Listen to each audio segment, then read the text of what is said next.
We were made to be courageous. We were made to lead the way.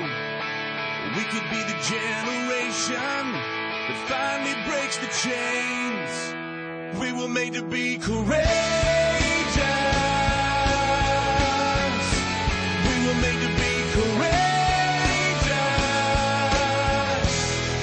We were warriors on the front lines, standing unafraid. But now we're watchers on the sidelines while our families slip away.